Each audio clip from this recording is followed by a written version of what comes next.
Hello everyone, आज हम बात करेंगे एक 10th क्लास का इम्पॉर्टेंट चैप्टर के बारे में जो कि इलेक्ट्रिसिटी है।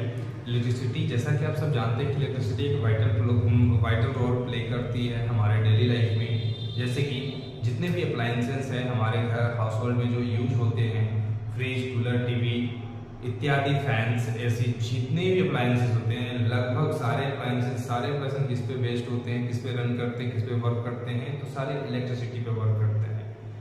ठीक है, जितने भी चीज़ हैं, मशीन्स और भी चीज, सारे जो चीज़ हैं इलेक्ट्रिसिटी पे वर्क करती है। तो आप समझ सकते हैं कि इलेक्ट्रिसिटी कितना ज़्यादा किसी भी चीज़ के लिए, हम लोगों के लिए कितना ज़्यादा उपयोगी है, इम्पॉर्टेंट है। ठीक है, तो आइए हम लोग बात करते हैं इलेक्ट्रिसिटी चैप्टर के बारे में। तो सबसे पहले हम लोग जानेंगे कि चार्ज होता क्या है, चार्ज का टाइप्स क्या होता है, चार्ज का प्रॉपर्टीज के बारे में फिर पढ़ेंगे। तो समझेंगे हम धीरे धीरे वन बाय वन करके। तो देखिए चार्ज के बारे में। सबसे पहले चार्ज कहा जाता है कि quantity comes on the body due to friction and it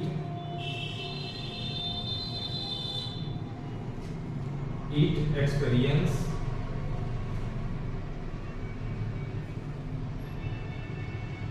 electrostatic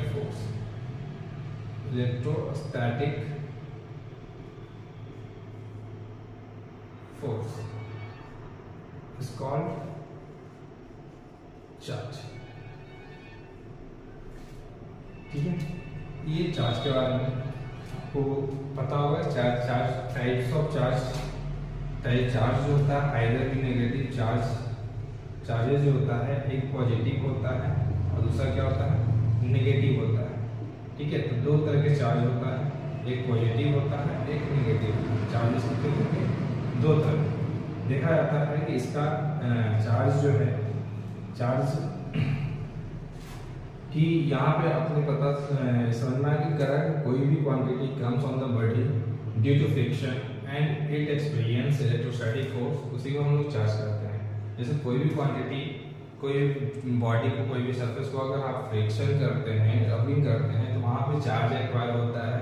तो हम कह सकते हैं कि वो क्या है, वो जो क्वांटिटी आया है उस पर वो क्या है, चार्ज है। किसके वजह से, तो फ्रिक्शन की वजह से। जैसे आप लोग देखे होंगे कि आप हेयर में आप लोग देखे होंगे किसी का भी कैट्स फर हो गया या किसी का भी फर हो गया, तो वहाँ पे आपने देखा होगा कि उसमें चार्ज एक्वायर करता है। ठीक है, कभी कभी आपने ठंडे के दिन में जब आप वूलन क्लॉथ पहने हुए रहते हैं तो उस टाइम भी एक स्पार्कल होता है, तो वो भी क्या है, चार्ज की वजह से ही, चार्ज एक्वायर होने की वजह से ही होता है। तो ये सारी चीजें चार्ज की वजह से सारे चीज होते हैं। चार्ज दो तरह के होते हैं, पॉजिटिव और नेगेटिव होते हैं। ठीक है, पॉजिटिव चार्ज और नेगेटिव चार्ज। कहा जाता है कि चार्ज कैसा क्वांटिटी है, आपने पढ़ा होगा प्रीवियस क्लास में कि चार्ज स्केलर और वेक्टर चार्ज क्वांटिटी के बारे में पढ़ा होगा आपने। दो तरह के क्वांटिटी होते हैं, स्केलर और वेक्टर होते हैं। ठीक है, कितने होते हैं, दो तरह की क्वांटिटी, स्केलर क्वांटिटी और वेक्टर क्वांटिटी। और स्केलर वह क्वांटिटी कहलाता है जो सिर्फ और सिर्फ उसके पास क्या होता है, मैग्नीट्यूड होता है। सिर्फ उसके पास क्या होता है, मैग्नीट्यूड होता है। और वेक्टर क्वांटिटी उसे कहते हैं जिसके पास मैग्नीट्यूड भी होता है और साथ ही साथ डायरेक्शन भी होता है, उसे वेक्टर कहते हैं। तो यहाँ पे हम लोग समझेंगे कि चार्ज क्या है।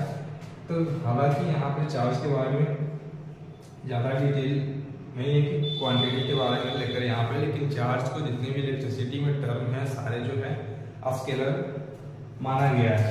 क्या माना गया है, स्केलर क्वांटिटी माना गया। तो यहाँ पे चार्ज जो है आपका ये स्केलर क्या है, स्केलर क्वांटिटी है। स्केलर क्वांटिटी चार्ज जो है, चार्ज क्या है, स्केलर क्वांटिटी। ठीक है, स्केलर क्वांटिटी क्या है, चार्ज का एसआई यूनिट क्या है, एसआई यूनिट क्या होगा, एसआई यूनिट कूलम होगा। क्या होगा, कूलम होगा। एसआई यूनिट कूलम होगा। डिनोट किससे करते हैं,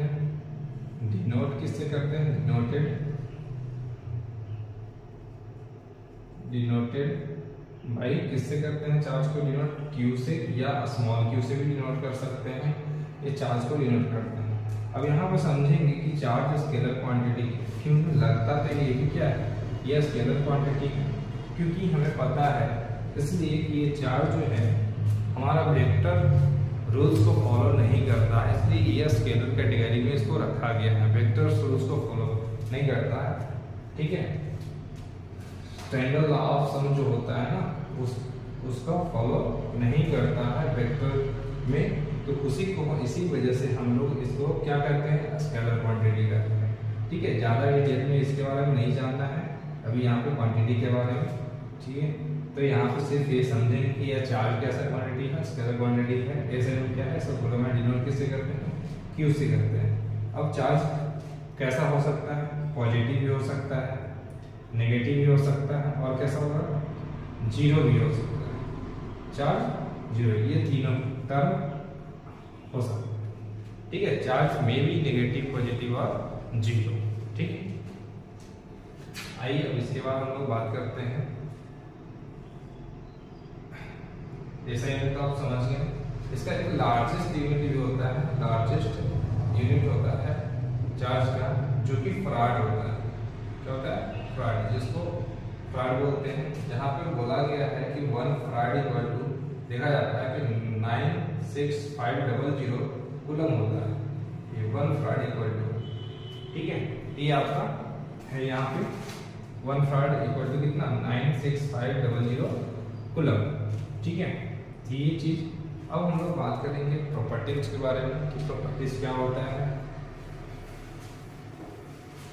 लिखना है तो लिख सकते हैं आप पॉज करके वीडियो को, ठीक है।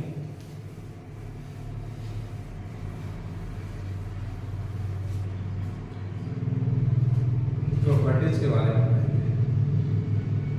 Properties of charge, properties of charge.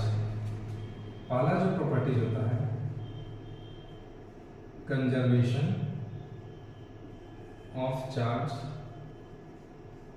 दूसरा होता है,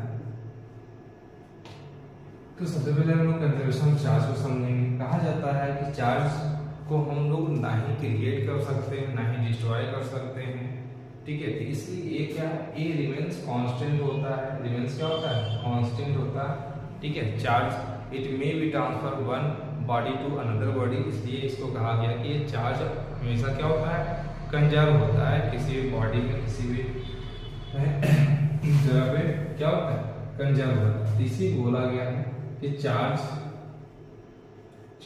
can neither be created nor be destroyed, it only conserve, ठीक है। तो ना ही हम लोग चार्ज को डिस्ट्रॉय कर सकते हैं, ना ही कंजर्व कर सकते हैं, ठीक है। कैसे, वो ट्रांसफर होता है वन बॉडी से दूसरे बॉडी, इसलिए इस वे में क्या होता है, वो कंजर्व होता है, ठीक है। दूसरा कहा गया है कि like charges repel and unlike charges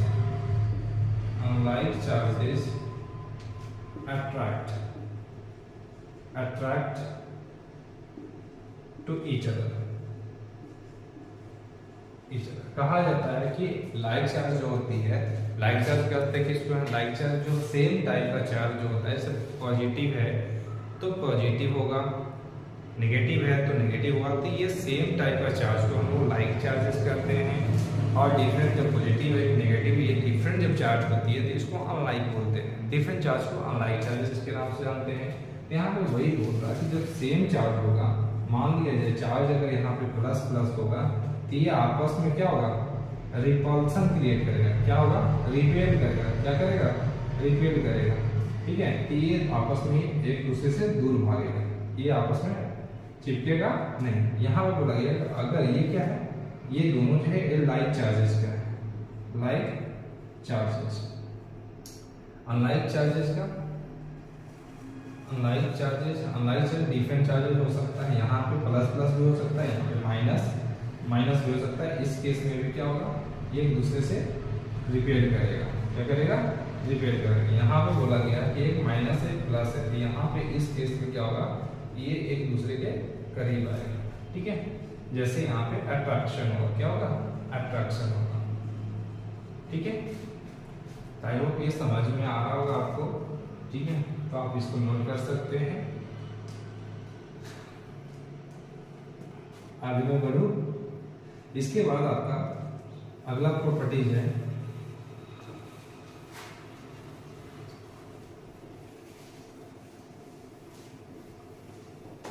quantization of charge.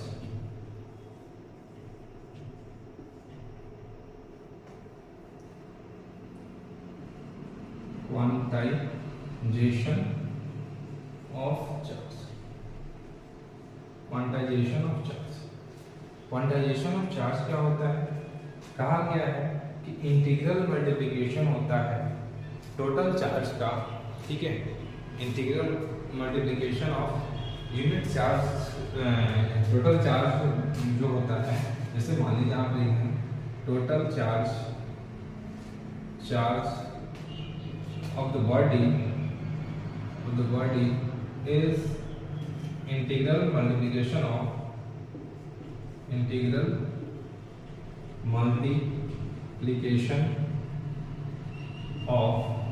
Unit charge. Unit charge का इंटीग्रल मल्टीप्लिकेशन होता है, मतलब यूनिट चार्ज का जब हम एक यूनिट चार्ज को ऐड करेंगे, टोटल करेंगे, ठीक है, तो एक यूनिट चार्ज दूसरे के साथ तीसरे मतलब ढेर सारे चार्ज जो होंगे जो एक साथ जब कंबाइन करेंगे तो उसको हम क्या करेंगे, वहाँ पे इंटीग्रल मल्टीप्लिकेशन के फॉर्म में आपको लिखा है। जैसे मान लीजिए यहाँ पे देखिए टोटल चार्ज जो होता है किसी भी बॉडी का, वो इंटीग्रल मल्टीप्लिकेशन होता है किसका, एक यूनिट चार्ज का। कैसे है, यहाँ पे देखिए ये टोटल चार्ज को Q से हम लोग डिनोट किए हैं, यहाँ पे Q बराबर NE, ये आपका यूनिट चार्ज है। यहाँ पे ध्यान दीजिएगा, वेयर Q जो है क्या है, टोटल चार्ज